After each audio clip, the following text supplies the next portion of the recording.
What a headshot! What a head! How's it, guys? This is Dayvy, FPL, and welcome back to the Fantasy Premier League video here on my channel. Now in this video, I'll be taking you through my very new draft. So that game week 1 deadline is fastly approaching. It's basically a week from when you guys are watching this video. So a quick shout out to the deadline stream that I'll be doing 1 hour before the deadline. So the draft is getting more settled and settled by the day. I'm expecting big changes though over the weekend as most teams play their last preseason friendly. And we obviously have the United Man City Community Shield game. So I think by next week, Monday, Tuesday, the final team should be finalized. And there'll be a few nervy days till that Friday deadline. So if you guys want to see how my team is currently looking and the changes I've made, I've actually switched the formation to a 3-5-2. Sit back, relax, and let's get straight into it. Now before we get into the actual draft, I want to give a quick reminder about how my team showing is going to happen this season. I'm going to adopt the same strategy as last season, and therefore my live updates of my actual team will only be shared to you legend YouTube members. And you guys can become a member by clicking the join button, which is in place of the subscribe button. Or you can use the first link in the description, and once again, that's for the legend members. And shout out to all the new legend members on this channel.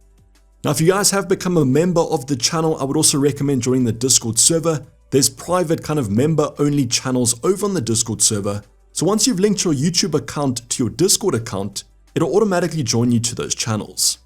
I'll then give live updates of my team when I make transfers on my Discord server as well as the YouTube community page. So you guys don't have to join Discord, but I would recommend it. Now, all content on my channel, the live streams, the videos will remain free. Even on my Discord server, there's free channels, so I would still recommend that you guys join it. Second link in the description, as I usually answer every question I get over there. But once again, shout out to all you new legend members, I do always appreciate it, as well as the other YouTube members that have joined the channel this preseason. Now let's head on to the draft that will hopefully help us get a 5th top 10k finish. You guys can see the best ranks on the top right hand side. The top 10k is always the goal at the start of the season. Let me know in the comments down below, what's your rank goal for this upcoming season? Are you guys also looking at the top 10k? Or are you guys aiming for something slightly higher like first?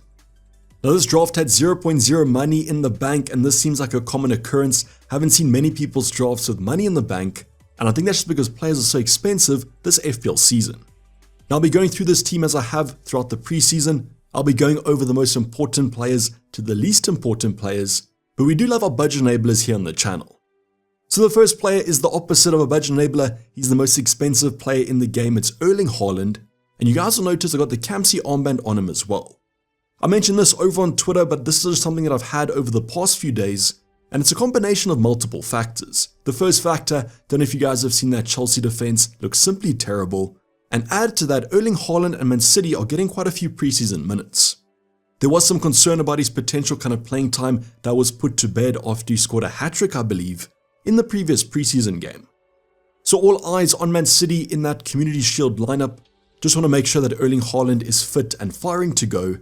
And I'm perfectly fine actually going for the Kamsi if everything looks good. This will probably be one of the more differential captains, though seems most players are going for other options. But maybe try this on for size and you might actually like it. Now that does put into question the next player, and that's actually Mo Salah, because if you're not going to captain Mo Salah, I don't think he's worth the value that much. And game week 1 against Ipswich was meant to be the game that you do that. I just don't really know about the armband. These newly promoted sides are always up for it at the start of the season. And there are question marks about the playstyle under the new manager and how Salah's going to fit in. But as a Liverpool fan, this will take a lot for me not to captain him in game week 1, but I still have him in the draft. I think between these two, this is the kind of big debate of how your team structure looks. It's either going for Erling Haaland or Salah, kind of going for both of them or going for one of them. I think the team still looks alright with both these two premiums in my squad. Now the second striker is pretty predictable. It's going to be Isaac. If you guys watched my forward review video yesterday, the last of the positional reviews, you'll know why Isaac is considered essential. The stats he puts up at his price tag, you kind of have to have him. But this might change my strategy of actually taking him out for Ollie Watkins in a few game weeks time. I think it's around game week 4 where most managers are actually looking to ship out Isaac for Ollie Watkins, as Aston Villa have a great fixture run. But Isaac's ownership is high enough, you guys know this from the template video, so can't see too many managers going without him. Now the next player has also been a little bit of a staple since my first draft, and that's going to be Eze from Crystal Palace. But now that Alvarez has left Man City, apparently he might be on their radar. So does that make Eze a better or worse option? I actually think at Crystal Palace I would prefer him, as he is the main talisman at that club. So let's see what happens in the next week or so now that Man City have been paid, but fingers crossed he stays at Crystal Palace, as I can see him doing well there. I just feel like he's a great value option at this price tag. Stats also look pretty strong from the midfielder review, and Mateta should be back for Crystal Palace in Game Week 1, which I think makes him an even better option. Then next up, a regular in my drafts in Nkunku, my cover for Cole Palmer. I mean, that Chelsea fixture run from Game Week 2 is so good. Let's just see if Nkunku can live up to the hype.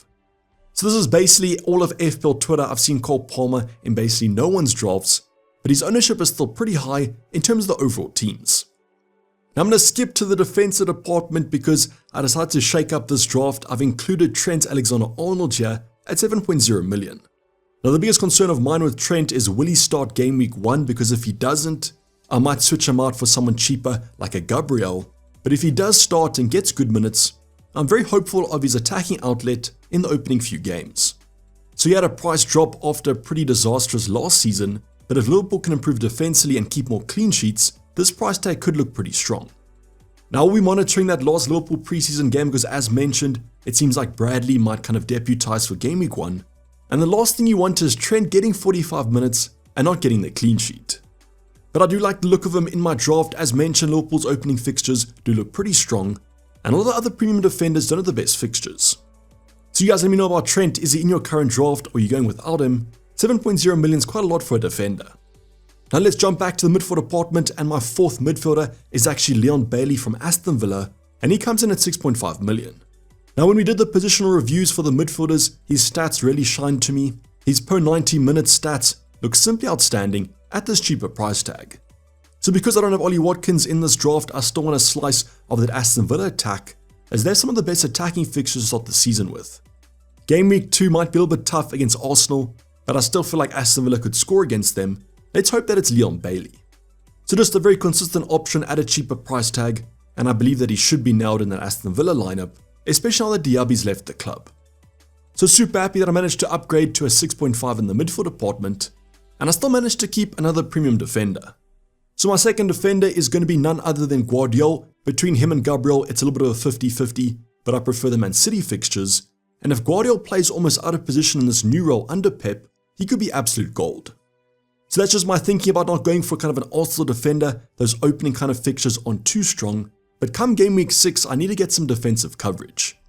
Now I do have some slight concerns. I don't know if you guys have seen, but Cancelo has been training with Man City. I just hope that he doesn't shake up that defense too much.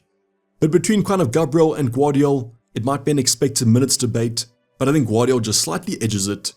But I can't go without Arsenal coverage forever. Now I'm going to spoiler alert here, and the rest of my defense is very cheap, and therefore I can afford a 5.5 midfielder, and I'm going to stick Andreas in here for now.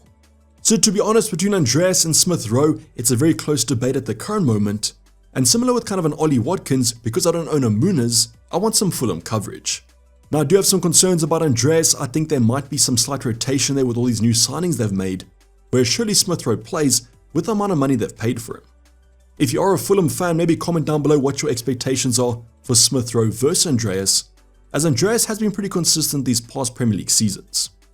But basically what this draft has done is I've downgraded a 6.0 striker like a Muniz or a Wood. I can therefore go for a 5.5 midfielder and afford Trent in defense. There could be some shake up there. I could actually just downgrade Trent again, swap Andreas to a 4.5 and go for a third budget striker. These two kind of drafts are quite similar in my opinion. Now as mentioned, the rest of the team is going to be super cheap. My 4.5 of choice currently is going to be Flecken, and that's just because I don't want to double up on that Crystal Palace defense. So there are some major concerns though with that Brentford kind of injury list, and their starting fixtures aren't that great to be honest. So consider Flecken to be a little bit more of a placeholder at the moment, a boring option but usually a reliable one, but I would love for a 4.5 goalkeeper to emerge in the next week. Now I mentioned kind of doubling up on that Crystal Palace defense. You guys know I like Anderson as a 4.5, and that's having gone for the double up with Henderson.